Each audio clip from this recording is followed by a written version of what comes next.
Eu falando com vocês que nem uma louca e o microfone estava travado, gente. Só por Deus, nosso Senhor Jesus Cristo. Bom dia.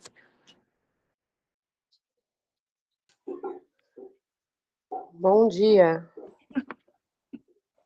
Eu dali falar com vocês, vocês não me respondem. Gente, será que tá todo mundo off?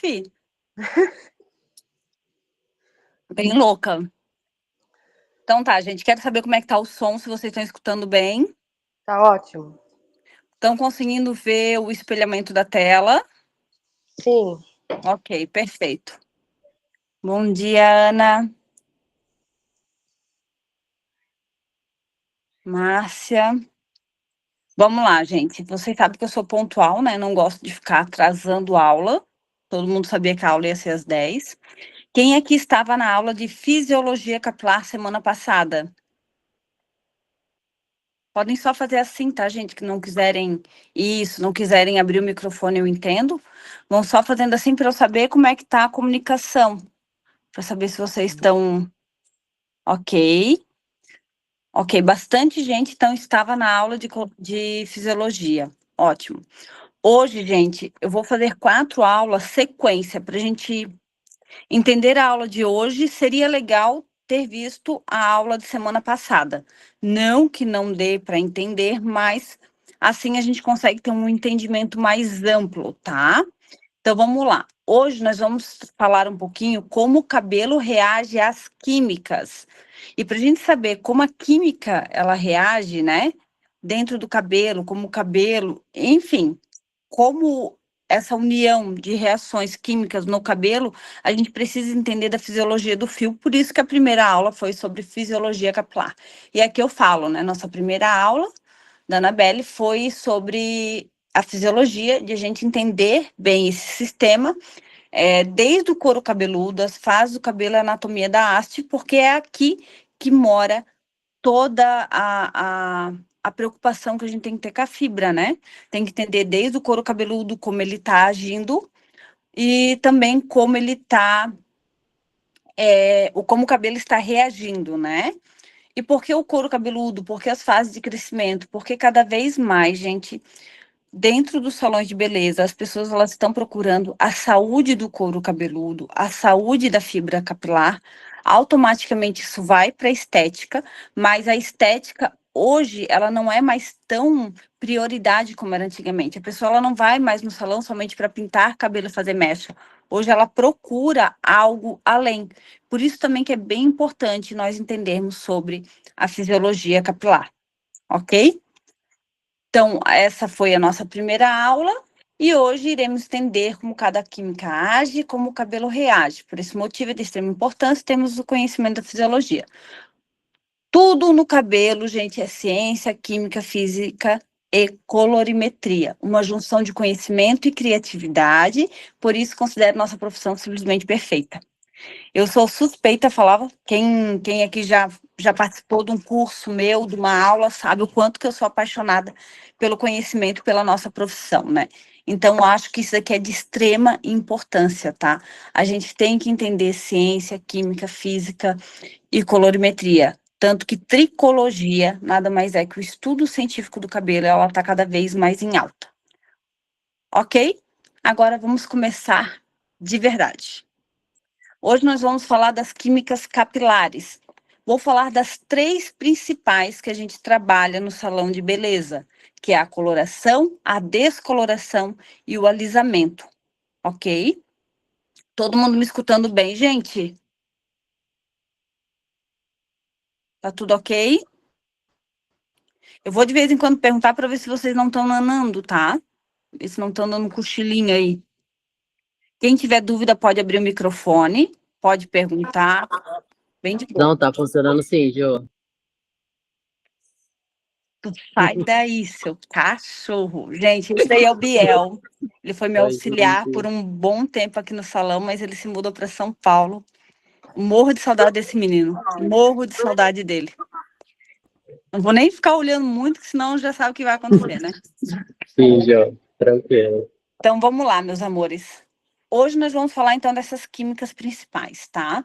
A coloração é a expansão e a fixação de cor. A expansão da cutícula com a fixação de cor. A coloração não apenas pinta, ela modifica a estrutura interna para que a cor permaneça. Então, nós vamos conversar um pouquinho sobre isso. E aqui dentro da coloração, nós vamos ter muito além, né, da coloração permanente, que a gente sempre conversa, que a gente geralmente mais usa. A descoloração é a desestruturação da melanina. Esse é um processo mais agressivo, pois é uma reação de oxidação profunda. Essa aqui é a química mais profunda que nós vamos trabalhar. Não, o alisamento, eu acho que é mais. O alisamento é um pouco mais agressivo. Aqui dentro dos alisamentos, nós vamos falar da ruptura e recomposição, ou adesão e termoselamento, que nada mais é que o alisamento definitivo e o progressivo, tá? Vamos começar com a coloração. Só para vocês entenderem por que eu trouxe esse tema. A partir do momento que a gente entende como a química reage no cabelo, como o cabelo ele reage à química, a gente tem uma segurança, um conhecimento maior para saber em que parte da fibra nós vamos ter que trabalhar a ação de tratamento, quais ativos nós vamos conseguir usar e como fazer esse tratamento. Então, isso daqui que eu estou trazendo hoje para vocês é muito importante exatamente por isso. A partir do momento que vocês entenderem como a coloração, como a descoloração, como o alisamento funciona, vocês vão entender muito bem como vai trabalhar a fibra, a questão de tratamento ou uma nova química, né? Uma nova descoloração, uma nova coloração, tá? Ok, gente? Eu particularmente acho isso muito importante. Alguém quer falar alguma coisa? Pode levantar a mãozinha, pode abrir o microfone, tá? Ok, então vamos falar da coloração permanente, que é a coloração que a gente usa para cobertura de branco, fazer tons mais aprofundados, né? É a invasão do córtex. Por quê? Porque é uma coloração que vai entrar muito a fundo, né? A única que consegue clarear e depositar cor simultaneamente. Então, essa é a coloração que a gente consegue também fazer as super clareadoras, né? Que geralmente quando a gente trabalha com tonalizantes ou demi-permanente, a gente não consegue um clareamento tão alto. A ação, ela utiliza um agente alcalino forte, geralmente a amônia. Nós vamos falar sobre a monoeta também, tá, gente? As etas da vida, tá? Mas aqui, geralmente, as permanentes, elas contêm mais amônia, tá? Ela não apenas levanta a cutícula, ela a dilata agressivamente para que os precursores de cor cheguem ao coração do córtex, bem lá a fundo, ok? Onde age o córtex profundo. Agressão alta, pois altera a estrutura interna da queratina e remove parte da melanina natural para colocar a nova cor.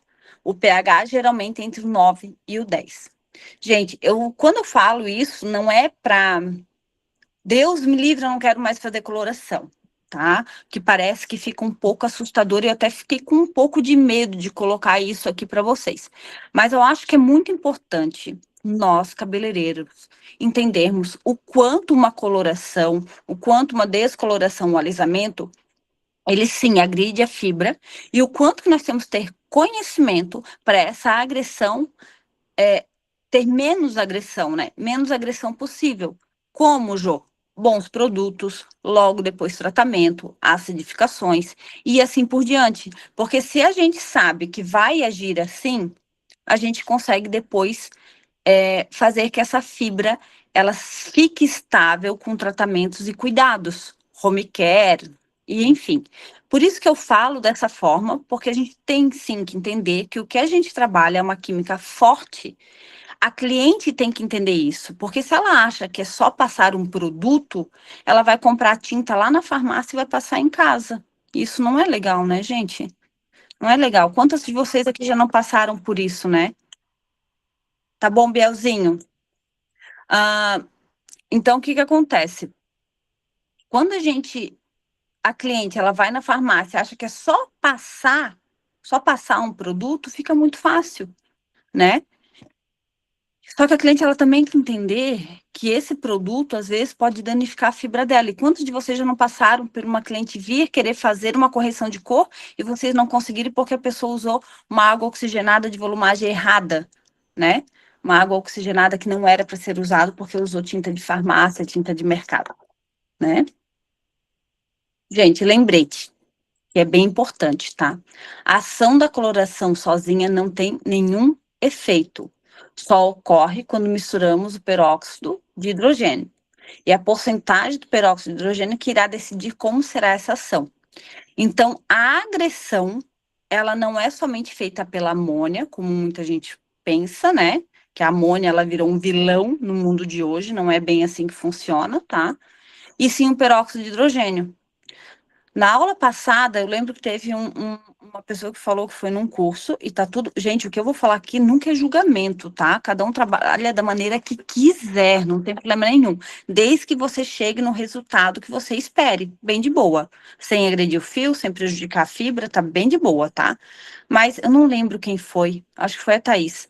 Ela foi num curso e foi falado que quem usa água oxigenada, peróxido, maior que 10 ou 20 para fazer mecha, tem que voltar a estudar. Então, eu vou ter que voltar a estudar, porque eu uso geralmente 20 ou 30, né? Então, eu sempre penso, gente, o que é pior? A questão da agressão na fibra do peróxido. Tu usar uma água de 30 por 20 minutos ou uma água de 20 por 1 hora, 2, 3?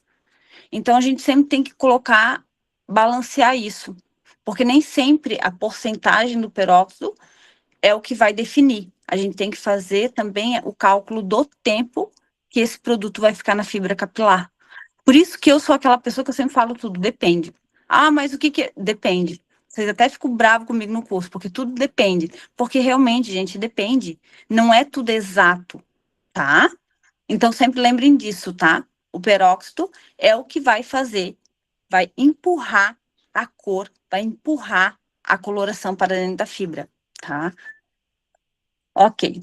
Agora nós temos a coloração demi-permanente, que é a coloração que é o meio termo, ideal para quem quer durabilidade sem dano da amônia. Gente, aqui eu coloquei muito termos comerciais, porque é mais fácil da gente entender. Mas eu sempre vou falar o que a gente tem em literaturas, tá? Em artigos, em livros, porque é bem importante. O termo comercial nem sempre se aplica, tá? Ação. Utiliza um alcalinizante mais suave como a etanolamina, tá? Ela abre a cutícula de forma educada. As moléculas de cor entram no córtex, mas ficam mais próximas à periferia, parte externa do córtex. Então, ela não é tão profunda. O que que isso pode gerar, gente? Nem sempre ela tem uma boa cobertura de branco. Até vou falar isso no próximo slide. Age na cutícula profunda e no córtex superficial. Então, ela nem sempre oxida todas as melaninas, tá? Agressão média baixa, não tem poder de clareamento, apenas depósito. Então, superclareadoras geralmente não funcionam muito bem na etanolamina. Na etanolamina. Gente, eu sempre me engasgo para falar esse nome. O pH é um pouco mais baixo, tá? Varia de 8 a 9. Tá bem alta, né, gente? Tá muito em alta agora não usar mais coloração com amônia, mas lembre que quando não tem amônia, ela vai ter uma expansão menor da cutícula e não vai ter uma boa durabilidade da cor, ou tanto que é chamada de demi-permanente. Se alguém aqui trabalha com coloração com monoeta, vocês vão olhar na caixinha, vocês vão ver que a maioria tem como demi-permanente e não permanente, não coloração permanente. Não sei se vocês já leram isso. Eu trabalho porque eu tenho algumas clientes minhas que elas querem sem amônia, tá? Lembrete. A etanolamina é uma molécula grande, viscosa e não volátil. Isso é bem importante vocês entenderem, tá, gente? Por isso que eu digo que o cabelo, muita coisa, faz parte de química. A gente tem que entender a química e não apenas o cabelo. Então, ela não sai do fio facilmente no enxágue. Quando a gente trabalha com uma etanolamina, gente, ou qualquer uma das etas, tá? Da família, que na verdade nada mais é que um derivado da amônia, A gente tem que entender que por ela não ser volátil, igual o hidróxido de amônio, que é o que a gente chama de amônia, ela não sai tão fácil do fio. Se você enxaguar mal enxaguado, se não tirar bem o excesso, ela pode ficar agindo no fio e danificar ainda mais o fio do que uma amônia. Olha que bonito. Tá bom? Vocês estão quietinhos hoje, né, gente? O que é isso? Oiê, eu tô Oiê. atendendo uma cliente. Ai, não, tá bom. Bom Não. dia, Bom dia, amor. Mas não tudo tem bem? problema. Tudo certinho contigo. Mas eu tô participando, mesmo assim. Não, ótimo. É isso aí. Coloca um fonezinho e taca ali pau. Deus abençoe. Amém, amor. Bom dia. Quem é que falou ali comigo que eu não consegui ouvir? Calma que eu tenho que agora lembrar como é que faz aqui o chat. Bom dia, é a Bom Jaqueline. dia. Tudo bom, gente? Que bom. Vocês sabiam dessa questão da etanolamina? A questão de não ser volátil? Eu não. Ok. É bem importante, gente. Por isso que eu digo, é muito importante nós entendermos bastante a química, tá? Porque o que a indústria hoje vende pra gente? O tonalizante é menos agressivo. A amônia é o que faz mal. Eu já fui em palestras de dermato que eles comprovam, né? Eu nunca li artigo sobre isso, tá? Mas eles comprovam que o que gera alergia geralmente é o pigmento. Não é a amônia, como muita gente fala. Que bom, Bruna, é isso que eu quero. Eu quero trazer o máximo de informação possível para vocês, tá? Então, a gente acha sempre que é a amônia. O que a amônia faz, gente? Ela é um agente alcalino. Então, ela tem uma agressividade maior, porque ela precisa expandir melhor essa cutícula para fazer que o peróxido empurre o pigmento para dentro da fibra, tá? Deixa eu ver o que ela falou aqui. Calma aí. Eu uso sem amônia e meus cabelos não se escondem nunca. É porque, gente, não tem como, tá? Que tanto que eu coloquei, geralmente, tá? Não tem uma boa cobertura de fio branco. Quando tem cobertura de fio branco, eles colocam algum outro agente alcalino. Então, vai ter a mesma agressão, tá? Quanto menor o pH, mais superficial vai ser essa química, né? Não que ela não vá danificar o fio, ou porque não tem amônia é saudável. Química não é saudável. Não é que são teimoso, Paty. Não é que são teimoso. É que a etanolamina, ela não foi feita, a alcalinidade dela não é para cobertura de branco. Tanto que ela é demi-permanente, né? Ela é aqui ó, cadê? Demi-permanente. Ela não vai fazer a cobertura igual uma coloração permanente que contém amônia. Ok? Isso é bem importante vocês entenderem, gente. Para quê? Eu falei isso na outra aula e eu vou repetir, até porque eu quero puxar o saco que a minha mãe está aqui em casa hoje. Vocês lembram que eu falei que eu aprendi tudo com a minha mãe? E a minha mãe, ela fazia mecha, ela nunca usou tonalizante. Nunca. E as mechas dela sempre foram impecáveis. Então, tudo eu aprendi com a minha mãe. Até hoje, eu não consigo usar tonalizante. Tem cor, e para isso eu acabei começando a ter que estudar mais. Por quê? Porque a indústria, o nível de comércio, eu que sou educadora, acabo sendo cobrada, porque o correto é usar o tonalizante. Calma aí. O correto é o que a ciência nos fala, é um fato. O fato tem que ser correto, uma opinião não. Então, o que eu aprendi? Que muita coisa, eles querem encher o nosso estoque, com todo respeito, o patrão está aqui, mas ele sempre me dá liberdade para falar. Não me demite, patrão. Eles querem encher o nosso estoque de produto. E lá está o nosso lucro. Estoque cheio, é dinheiro parado. Então, como a minha mãe me ensinou a trabalhar dessa forma, eu trabalho até hoje. E eu tenho um livro, esse livro aqui, eu já deixei até separado para vocês. Em uma página dele, ele mostra que a etanolamina, ela pode ser tão agressiva quanto a amônia.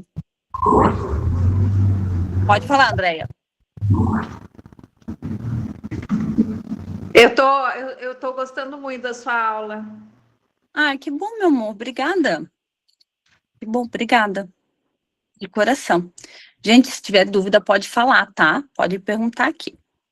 Vamos lá, agora vamos para os tonalizantes, que são os semipermanentes. Qual é a diferença do demi-permanente e semipermanente? Não sei. Não sei, gente, porque isso aí é coisa que eles colocam o nome aqui pra gente, demi-permanente, semi-permanente. Acho que o demi é um pouquinho mais forte que o semi, assim por diante. Eu chamo de tonalizante, tá? Que era assim que se chamava antigamente. O revestimento. Aqui não há transformação da estrutura natural, porque é bem superficial, né? A ação trabalha por deposição, então ele só deposita produto. A molécula da cor já são grandes e possuem carga elétrica que gruda na parte externa do fio. Elas mal conseguem atravessar a cutícula, então elas não chegam nem no córtex superficial. Olha só, deixa eu ver o que a Bruna falou aqui, que eu gosto de fofocar. Eu adoro conversar e vocês quase não falam. Aí, quando vocês falam, eu quero saber o que vocês estão falando aqui no chat. Calma aí. Aprendi a usar coloração com uma cabeleireira com quem trabalhei e não entendi o porquê. Mas uso também e você faz eu entender. É que nós somos cabeleireiras das antigas, amiga. Por isso, entendeu? E assim, ó, eu tenho como usar a coloração permanente nas mechas ou como tonalizante. A gente consegue diminuir a alcalinidade dela. Eu vou explicar isso para vocês, tá? Para vocês não precisarem encher o estoque de vocês. Quem gosta de trabalhar com tonalizante, tá ótimo, gente. Continue trabalhando. Deu certo, é o que eu falo. Deu certo, maravilha. O que eu não quero é que a pessoa que usa tonalizante chegue pra gente falar, tá errado, volta a estudar, como eu vi na internet, né? Já expliquei isso para vocês, isso me revolta muito, esse tipo de julgamento, tá? Então, onde age? Ai, meu Deus, calma aí, deixa eu saber desse babado aqui. Não, Cristiane, isso é bem importante. Toda água oxigenada, ela é ácida e muitos cabeleireiros não entendem. Exatamente, tá, gente? Ela é ácida com poder de permeação. O que vai dar alcalinidade é a amônia. Por isso que os tonalizantes, eles não têm uma ação tão forte, porque geralmente a água oxigenada neles são baixinhas, né? Então, o tonalizante, ele já não tem esse poder de estrutura, porque a molécula é grande, e a água oxigenada, ela geralmente é usada de baixa porcentagem, tá? Então, vamos lá. Age na cutícula superficial, a agressão é mínima, funciona como uma maquiagem de longa duração. Por não abrir a fibra, o brilho costuma ser maior, pois a cutícula permanece plana. Geralmente o pH é entre 6,5, 6, 7, tá, gente? Uma coisa que é interessante. Muita gente fala que a gente... Deixa eu pensar o que ia falar, que eu fui ler o que a Patrícia mandou. Meu TDAH já ficou... Muita gente fala que a tonalização sai. Ai, vai lavando, sai. Não sai, gente. Dependendo, principalmente, se o cabelo estiver poroso, se ele estiver áspero, a tonalização não sai.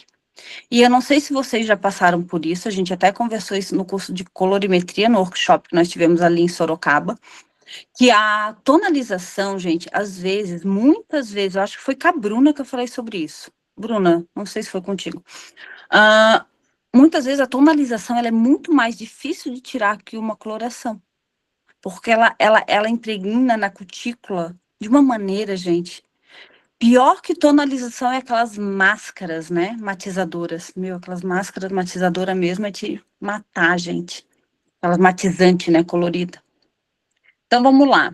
Lembrete, eu prefiro usar a coloração permanente com amônia volatizada e baixa volumagem, tá? Lembrem que aqui eu falei, ó. Cadê?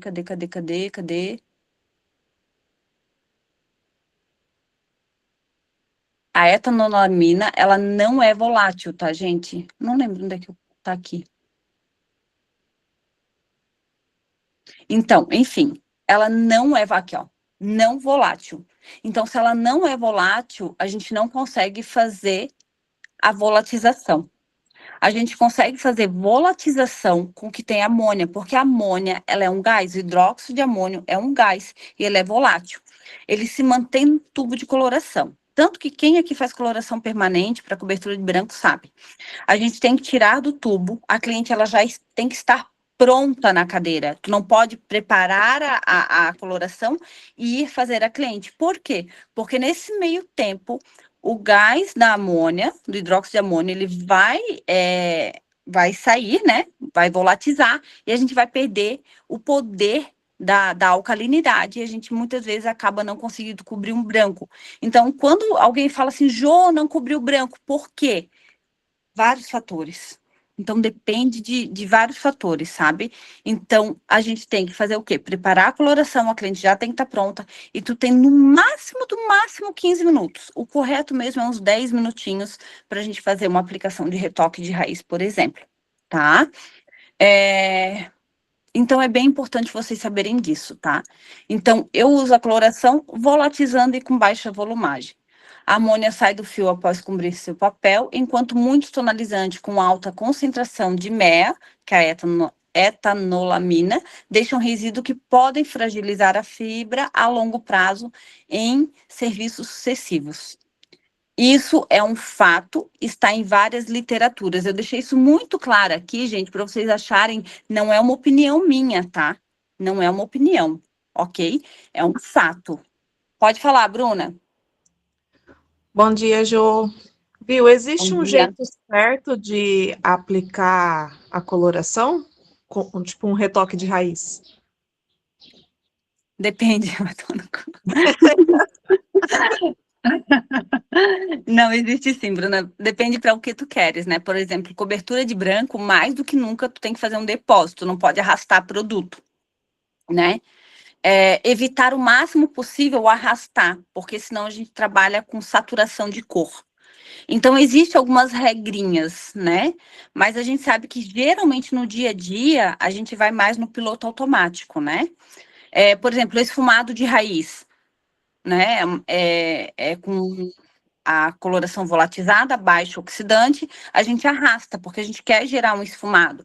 Agora, um retoque de raiz, cobertura de branco, quanto mais depósito, melhor, né? Então, a gente só encosta o pincel sem ficar passando. E a gente tem um tempo, porque isso pode ir volatizando e a gente perder. Outra coisa, antigamente a gente colava o cabelo, fechava o alumínio em 4 partes para o oxigênio ficar ali preso. Hoje, mais do que nunca, tá? Existe a literatura explicando que o oxigênio ele tem que circular tanto entre o cabelo quanto no papel alumínio ou papel para mecha, por isso que eu uso papel para mecha, porque ele tem uma circulação de ar melhor, né? Para isso, o quê? Trabalhar melhor o produto, tá? E não agredir a fibra. Então, tem algumas regrinhas assim. Ah, ok. Eu trabalhei num salão grande aqui em Dayatuba e eles falavam também sobre a sequência, que era para a cobertura de branco, era importante sempre aplicar primeiro a frontal e depois a parte de trás do cabelo, fazendo esse depósito mesmo de coloração. Ó, tem lógica, porque veja bem, se a coloração ela volatiza, tu tem que primeiro pegar os brancos. Porque por mais que você comece na nuca, eu sempre começo na frente, tá, gente? Sempre começo topo e frente, porque foi assim que eu fui aí, que eu fui ensinada, né? Então, eu sempre começo e a minha aplicação é 10 minutinhos, tá tudo pronto, né? Quando é retoque de raiz.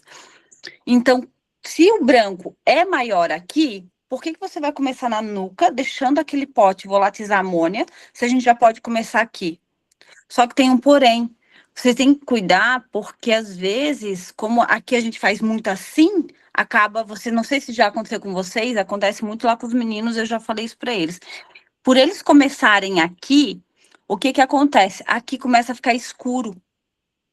Por quê? Porque aqui é um cabelo mais fino, é um cabelo mais novo, por mais que seja branco. É um cabelo recém-nascido. Então, eu sempre começo pelo meio, e antes de eu ir para trás, é que eu passo aqui, para não escurecer tanto essa frente, tá? Principalmente quem tem muito baby hair. Deu para entender, Bruna? É isso que tu queria saber? Muito obrigada, é isso mesmo. Imagina. Ok, então, gente, tá aqui. Eu uso a coloração e não tonalizante. Ah, Jô, tu fala isso porque a Anabelle não tem tonalizante. Não, gente. Eu aprendi a ser cabeleireira. Ô, mãe, foi com a Keune ou foi com a McPaul? Agora, com a Keune. Na época, a Keune não tinha tonalizante. E depois a gente começou a trabalhar com a McPow, e a minha mãe trabalhou anos com a McPow, e a McPow... nós fazemos, é o que a gente faz hoje, gente. A gente sempre fez o tonalizante. Então, sempre trabalhei sem tonalizante, tá? Então, eu me habituo muito bem dessa forma. Então, não é puxar saquismo pela Anabelle, tá? Apesar que eu amo, já trabalho há 6 anos com a marca. Vamos lá. Descoloração. A minha paixão, meu pozinho. A desestruturação da melanina. Esse é o processo mais agressivo, pois é a reação da oxidação profunda. Ok? Gente, aqui a gente tem que tomar muito cuidado. A descoloração é algo que a gente tem que ter um controle visual muito grande. Não tem como vocês colocarem as mechas e desaparecer por 1 hora. Não tem como, gente, mesmo que a pessoa queira na altura do 9 ou do 10, tá? A reação pó-descolorante mais oxidante retira os elétrons da molécula de melanina. Quando é retirado esse elétron, gente, a molécula automaticamente se desfaz. E é isso que a gente quer, que a melanina se desfaz. Então, tirou o elétron, desapareceu a molécula, oxidou a melanina. Quando a gente fala retirar o elétron da molécula, por que eu trouxe esse termo? Lembra lá no início que eu falei para vocês que o cabelo é ciência, física, química? Vocês têm que entenderem um pouquinho desse termo, tá? Então, retirar o elétron da molécula nada mais é que a oxidação da melanina, tá? Na fibra, o oxigênio liberado explode os grânulos de melanina. Acabou os glânulos. Que no caso é eumelanina e feomelanina, né? O impacto, além da cor, a descoloração remove. Eu sempre explico isso para cliente. Expliquem isso para cliente de vocês, isso é mega importante. A descoloração remove lipídios, a oleosidade natural, e aminoácidos. O cabelo fica poroso, porque a descoloração cria buracos na estrutura da queratina. Por que é importante a cliente saber disso, gente? Porque se a cliente sabe disso, a gente consegue fazer que ela entenda o porquê que ela tem que hidratar. Alguma coisinha, mãe? Quer pegar água? Tem lá. Não? Só quero te ver. Então, vamos lá. Tem que hidratar o cabelo. Por que tem que hidratar o cabelo? Porque é isso que a descoloração faz no fio. Tá? Segurança. Entender que o fundo do clareamento é o limite da resistência da queratina. A cliente que quer muito branco, cuidem, tá? O meu cabelo é na altura do 6.1. O meu cabelo é bem cinza, gente, ó, bem acinzentado. Então, ele chega numa tonalidade muito bonita. Só que para eu conseguir a tonalidade 10, eu tenho que deixar mais tempo descolorante. Eu faço descoloração global. Automaticamente, meu cabelo já fica no limite. Vocês imaginam fazer isso no cabelo 4, no cabelo 5? Eu sempre falo para minha cliente que eu não faço o que a cliente quer, e sim o que o cabelo me permite. É muito importante a cliente entender isso. Descoloração não é brincadeira, tá? Vamos lá. Podemos burlar, esse lembrete é bem legal, tá, gente? Eu sempre falo isso. Podemos burlar a ação do descolorante com a adição de ativos da mistura. Geralmente são chamados de PLETs. São ricos de proteínas, diminuindo a ação oxidativa da estrutura capilar. Exemplo, a cápsula Treat Hair. Por quê, gente? Vou dar um exemplo da cápsula. A cápsula, o aminoácido principal dos 11 que tem aqui é a cisteína. A cisteína, vocês lembram na aula de fisiologia que eu falei que ela é o principal aminoácido para a rede de queratina? Então, automaticamente, o que acontece? Quando vocês colocam um aminoácido, uma proteína dentro do descolorante, depois que ele oxida parte da melanina, ele começa a procurar outras proteínas para oxidar, porque ele está ali, ele tem que agir. E daí começa a fazer a desestruturação do fio. Quando você coloca uma proteína junto no descolorante, o descolorante ele não sabe o que é proteína capilar e o que é proteína ingerida nele. Ele vai procurar a proteína mais fácil que ele capta. No caso, a que foi ingerida nele. Foi ingerida não, foi colocada. Inserida. Era essa palavra que eu queria falar, não ingerida. Inserida nele. Deu para entender, gente?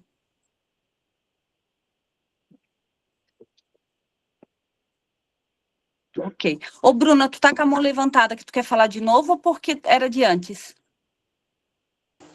É o de antes, eu esqueci de tirar. Não tem problema, amor. Tá, gente. Por que eu falo isso? Porque muitas vezes o cabelo não passa no teste de mecha. Ele não passou no teste de mecha e a cliente quer fazer algo mesmo assim.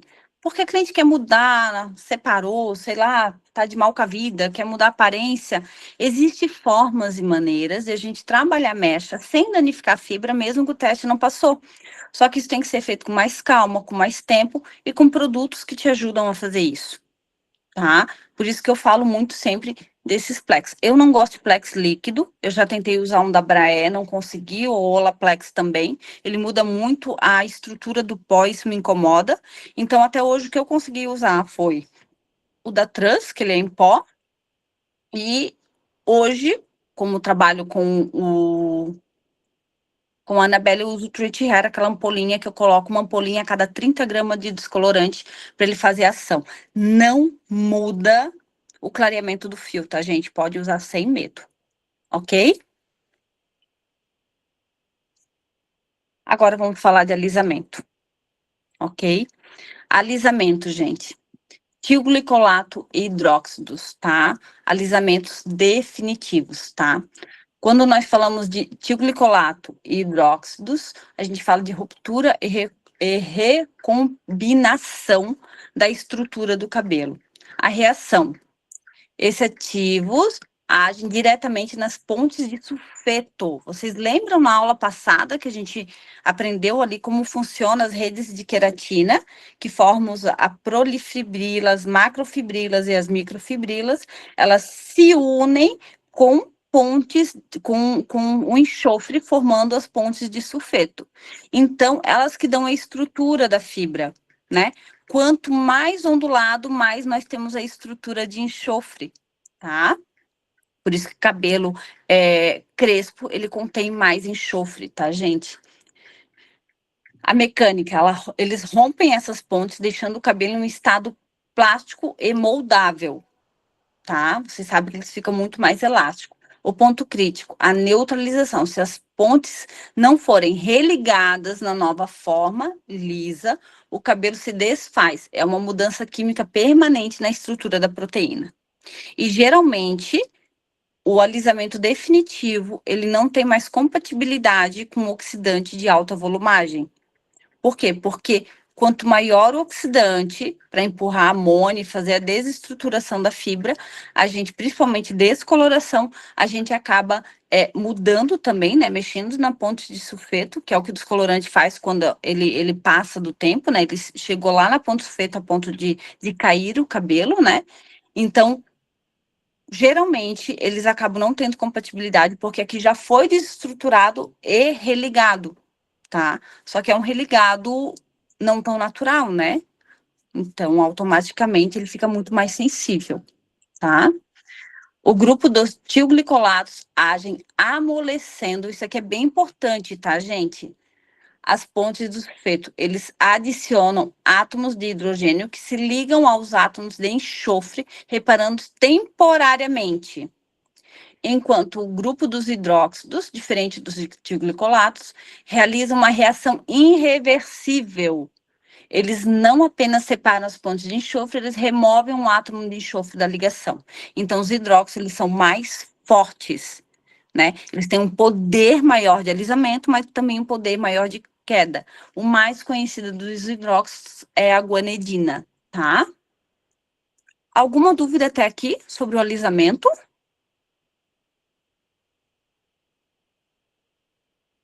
É pouca gente que faz alisamento definitivo hoje em dia, né, gente? Mais difícil, né, hoje, Jordana, as pessoas utilizarem por É. conta do ácido, né, que ele é muito prático. Hoje a progressiva ela ganhou vez, né? Apesar que tem alguns pontos que eu fico meio preocupada com a progressiva, né? Mas ela é muito mais fácil até pro dia a dia, né? Porque a gente consegue depois trabalhar um pouco mais em cima do cabelo, enquanto os alisamentos definitivos eles ficam incompatíveis com vários produtos, né? Estava até pensando que seria bom a gente ter, né, a Annabelle, um produto e a gente elaborar um curso profissionalizante a respeito desse tipo de alisamento, até mesmo para fazer mechas em cima deles, porque eu sei que dá para fazer quando você tem uma técnica boa, um ensinamento bom. Mas é muito arriscado. Eu não faço. Porque olha só, Amolecendo as pontes de sulfeto, elas adicionam átomos de hidrogênio que ligam os átomos de enxofre, separando-os temporariamente.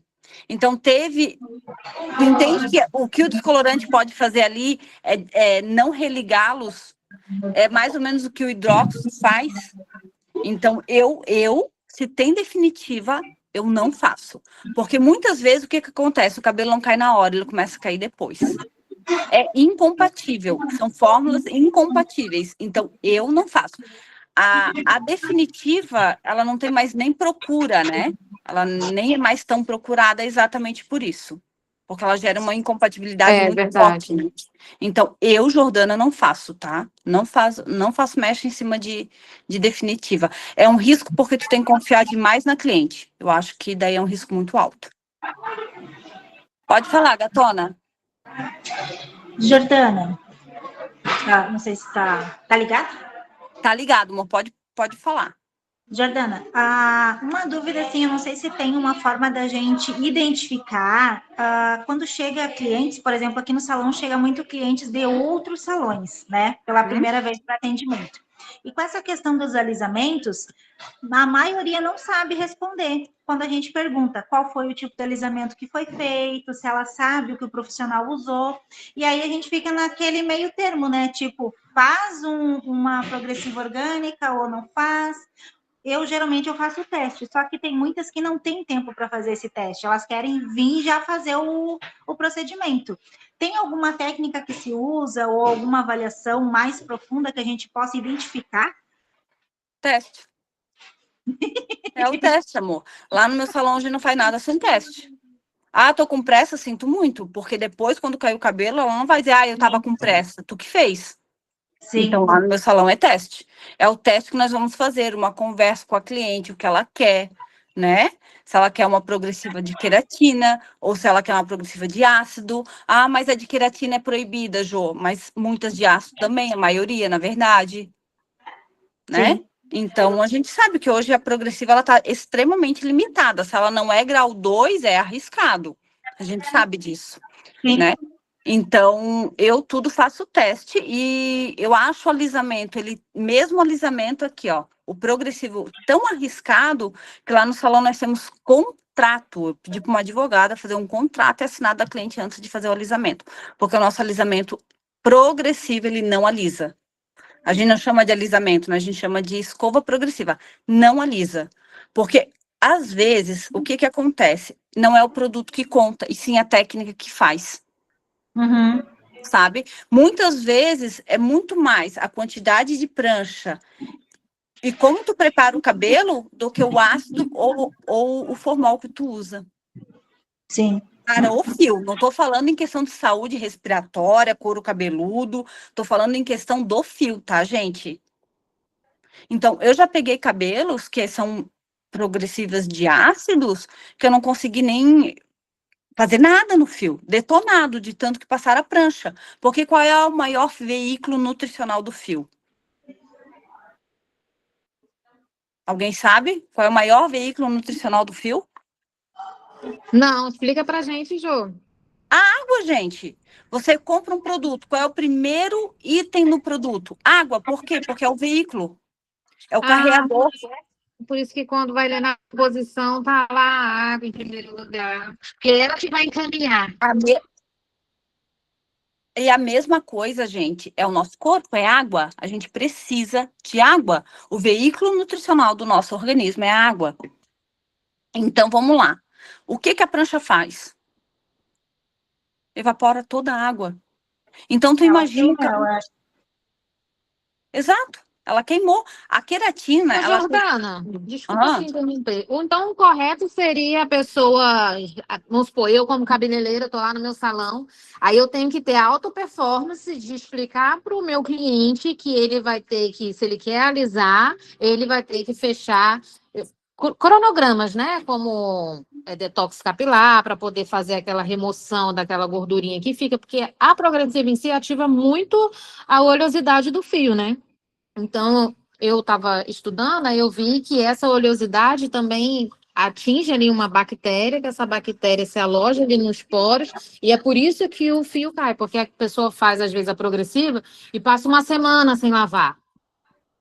Não tem nada a ver com progressiva essa bactéria, Candice. Eu já vou Não, explicar digo isso da também. queratina que é ativada pela progressiva, porque a progressiva ela ativa muito a oleosidade do fio. Portanto, as clientes normalmente elas reclamam: eu fiz a progressiva, meu cabelo ficou mais oleoso. Já vou explicar sobre isso, que isso daí é bem interessante. Meu Deus do céu, eu não legal. consigo. MK Boutique, me fala o teu nome que eu não consigo lembrar. É Mari. Ai, a Mari do Instagram, tá? Doida, vai. Desculpa, Mari, perdão. Não, bem tranquilo. Não, ali do que a colega falou sobre a questão da bactéria, na verdade, o que acontece quando faz a progressiva, tá? Isso falando na parte terapeuta capilar e tricologista. Não é que surge a bactéria no couro cabeludo, é porque a cliente já tem uma patologia e automaticamente a gente acaba acelerando o processo que poderia desencadear daqui um tempo, a gente acelera ele um pouco mais rápido. Só que a questão da oleosidade, ela vem por causa do sebo regulador. Então, ele está desregulado. Não é por causa da bactéria em si. Ok, teorias, vamos lá. O que acontece? Essa bactéria, todo mundo tem, tá? Em demasia. Tu não precisa fazer progressiva, tu não precisa fazer nada para ela estar em demasia. Basta o que a Mari falou, não lavar o cabelo. Não é progressiva, não é tintura, não é nada. Se você não lava o cabelo com uma frequência ou lava mal lavado, essa bactéria automaticamente, tanto a bactéria quanto tudo que tem ali, ela pode gerar isso, tá? 2, a progressiva, ela gera essa disfunção na glândula sebácea. Não é porque a glândula sebácea está desregulada, ela ficou desregulada porque nós destruímos toda a microbiota do cabelo, ainda fizemos uma queima. Vamos lá, eu já expliquei isso, mas eu vou explicar de novo. Vocês querem que eu explique? Vai passar um pouquinho da aula. Todo mundo tem esse tempo?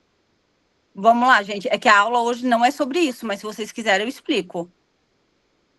Ok? Então, vamos lá. Quando a gente faz, vou tentar ser mais breve possível. Quando a gente faz progressiva, o correto não é encostar o produto no couro cabeludo. Mas todo mundo encosta. É muito raro que não encosta. Gente, é muito raro. Não tem como, tá? Eles não fazem 1 centímetro do fio como é o recomendado, do couro cabeludo. Automaticamente que esse produto encostou no couro cabeludo, nós já estamos tendo uma agressão, porque o nosso couro cabeludo é 5,5 pH, enquanto esse produto é na altura do 3. Você já, não é porque ele é ácido que ele é benéfico. Só o alcalino maltrata, não. O ácido, em demasia, tudo que a gente desregular o nosso organismo, ele é maléfico. Então, vamos lá. Desregulei ali. Já ferrei com a microbiota. Muito bem. Aí eu vou, enxago e vou secar o cabelo. O couro cabeludo já está sensível. Você vai lá e seca o cabelo, depois escova, aquele vapor em cima ali. Você já gerou uma microinflamação. Porque você desregulou, você esquentou, você queimou o couro cabeludo. Como se não bastasse, mas ainda vamos lá com a prancha. Bem no corinho cabeludo. Pá, pá. Ah, não encosta, Jô. E o vapor? O vapor, gente, coloca a tua mão numa chaleira quando tá fervendo. O que acontece? É isso que acontece com o couro cabeludo. Aquela descamação, que todo mundo fala que é caspa da progressiva, nada mais é que descascar de uma agressividade de queimadura. E quando a nossa pele resseca, porque a queimadura faz isso, o que a glândula sebácea vai entender? Que o nosso organismo, ele funciona exatamente como tem que funcionar. Ele vai entender o seguinte: ressequei meu couro cabeludo. Ele está totalmente inflamado, ressecado e destruído. Eu vou jogar sebo, porque o sebo vai hidratar e vai devolver a homeostase a ele. Simples assim, gente. Por isso que o couro cabeludo fica mais oleoso pós-progressiva, porque a gente destruiu o couro cabeludo. Ok? Ai, Jô, vou ter que parar de fazer progressiva. Não, senão a gente perde dinheiro. Só tem que cuidar mais do fio e do cabelo.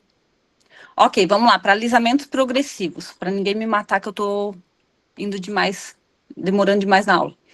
Os ácidos, tá? Diferente dos definitivos, esses agem por adesão e termoselamento. A reação, geralmente baseada em ácidos como glioxílico ou derivados, daí vocês sabem que hoje já tá tudo, não é mais nem o glioxílico, já é outro, né? Mas se vocês olharem a composição ainda, a maioria se mantém. Eles não rompem as pontes de enxofre da mesma forma que os hidróxidos.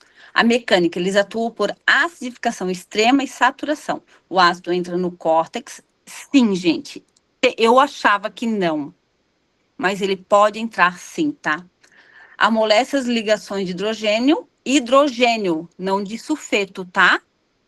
Lembra na aula de fisiologia que as ligações de hidrogênio são que trabalham o pH do fio. E com o calor da chapinha, cria uma nova rede de polímeros que mantém o fio esticado, né, estático. Eles podem criar eles podem criar uma capa impermeável ao fio. Podem, mas eles não criam, tá, gente? A não ser que tu passe muita prancha, a ponto que tu mesmo já destruiu o cabelo, ok? Lembre que o cabelo é uma célula morta, ele não reconstrói. Ele só reage a estímulo. Ok? Então, é isso que uma progressiva faz, tá?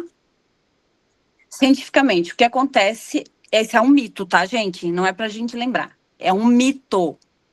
Cientificamente, o que acontece é uma diminuição drástica da permeabilidade, mas o fio continua sendo uma estrutura porosa hidrofílica. Moléculas grandes terão muita dificuldade de atravessar essa barreira. Moléculas menores continuam entrando, porém em um ritmo mais lento. Deu para entender isso daqui, gente?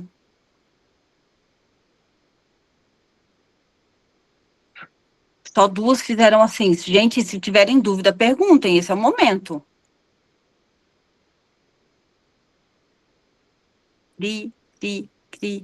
Tá. Então, vamos lá. Quando a gente tem que trabalhar tratamento em progressiva, a gente tem que ter um estímulo muito maior. É isso que eu quero dizer para vocês. Tá? Ah, já terminou, gente. Ó, podia ter falado mais. Eu fiquei com medo. Deu certinho 1 hora de aula, um pouquinho. Ainda tá sobrando tempo. Querem saber de algo mais, gente? Nossa, Jordana, para mim, assim, está sendo um pouco eu entrar na aula atrasada, porque eu estou fazendo uma outra aula de liderança, porque eu estou aprendendo a ser líder, porque eu não sei ser líder, né? Então, eu estou fazendo essa aula, estou quase concluindo. Que eu estou fazendo toda uma estrutura, modificando a loja toda, mas, assim, o seu aprendizado que você passa para a gente, para mim, é de uma importância muito grande, porque na hora de eu abordar o cliente, eu consigo efetuar aquilo que eu almejo, que é a saúde do couro cabeludo. Que bom, é isso mesmo, gata. A gente tem que trabalhar muito com a saúde do couro cabeludo.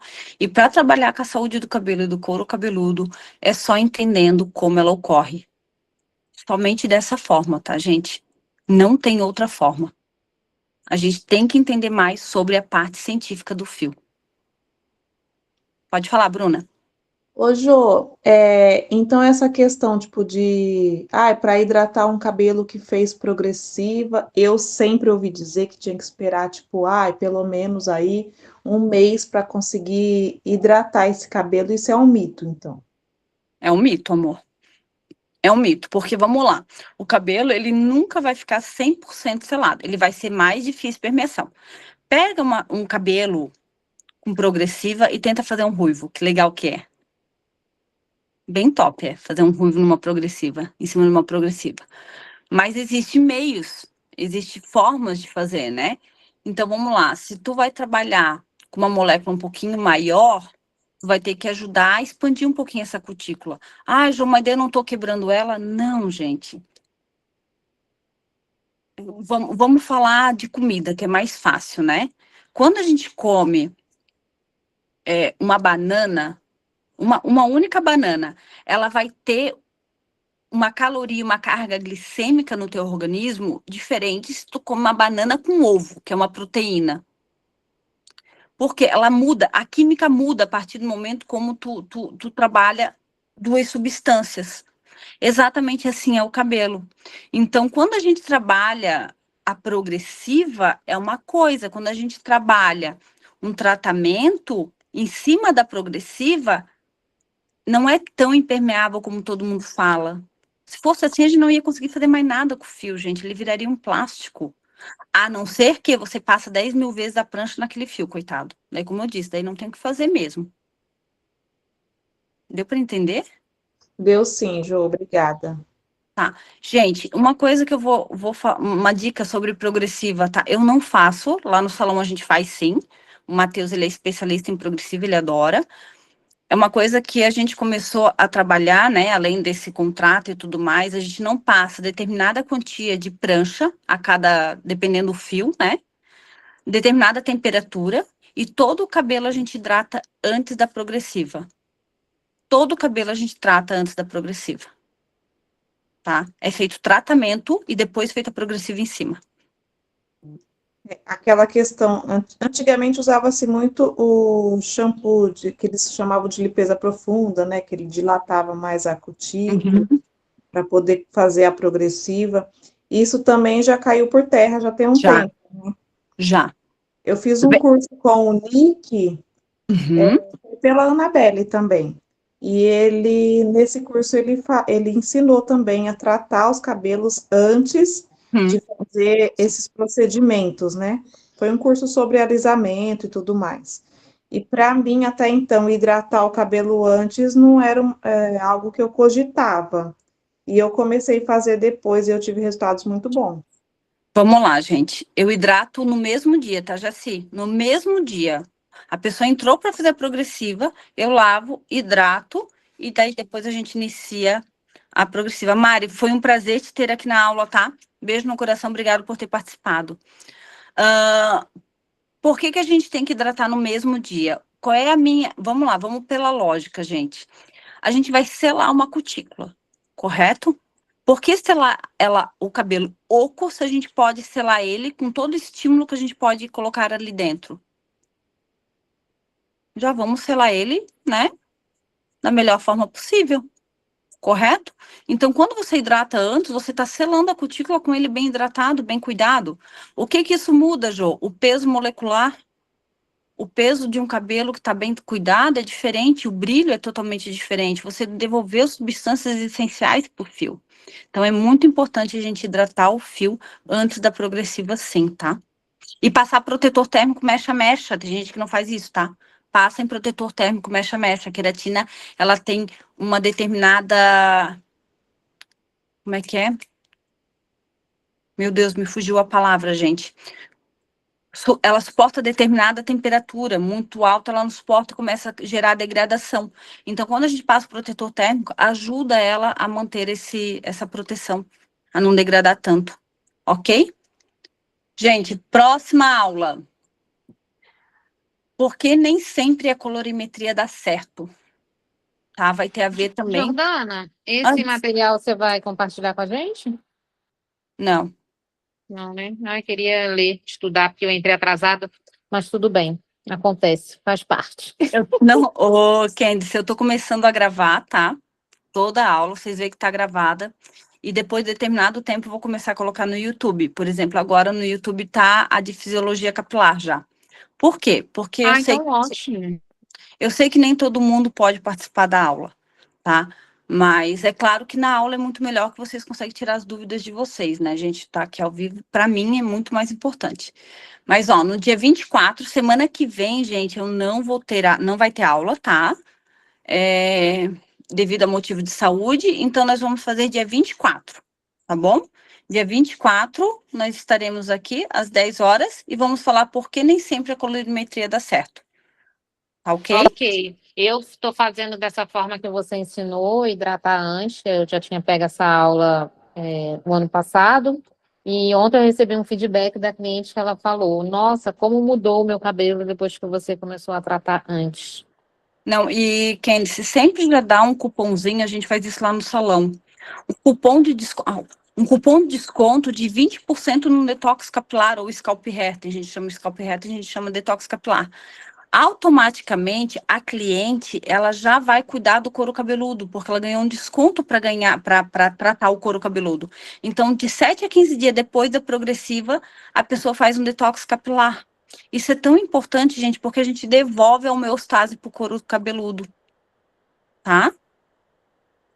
Ok, gente? Mais alguma dúvida? Ô, Jô, no scalp você usa o Biotherapy? O Biotherapy.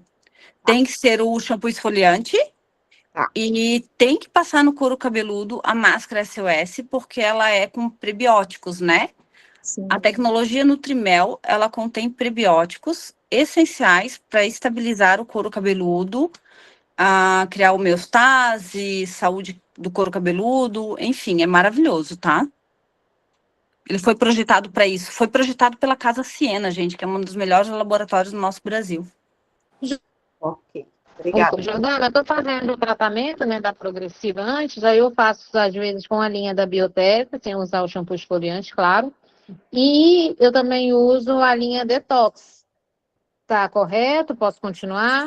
Vamos lá, é o que o fio depende. O que você começar a ser chamado depende daqui a pouco. Depende do que o fio precisa, né? Se é um fio com loiro, geralmente eu faço a linha Biotherapy, que daí eu coloco queratina e depois lipídio. Mas se é um fio natural, geralmente a gente faz a linha Detox ou o Absolute. Entendeu? Muito obrigada. Imagina. Mais alguma dúvida, gente? Dia 24, espero ver vocês tudo aqui, tá, gente? Vai ser bem legal a aula. O bom Quero também, né, Jordana, que você botando no YouTube, que a gente vai lá, estuda, e na próxima aula a gente aproveita um pouquinho. Verdade, verdade. É bem bom isso. Então, essa aula daqui a pouco também tá no YouTube, tá? Se alguém quiser o PDF, gente, me mandem no particular. Me mandem no particular que eu mando para vocês o PDF da aula. Não tem problema nenhum com isso, tá? Ok? Pode falar, Ok. Patrícia. Boa cirurgia, tá? Bom feriado aí. Obrigada, amor. E Obrigada. repouso, que é sério, coluna. Vou ficar bem quietinha, pode deixar. Tá bom? Obrigada, tá, gente? Beijo, tchau. Boa cirurgia, Jô. Jordana, Cuidado. Obrigada, amor. Beijo. obrigada. Oi, bom Márcia. dia pra você. Beijo. Jordana, boa cirurgia, que Deus te abençoe muito. Amém. Obrigada, meus amores. Logo, logo eu tô esperando aqui para vocês. Beijo, tá? Quem quiser o material, me chama no WhatsApp. Ok, obrigada, Ju. Tchau, tchau.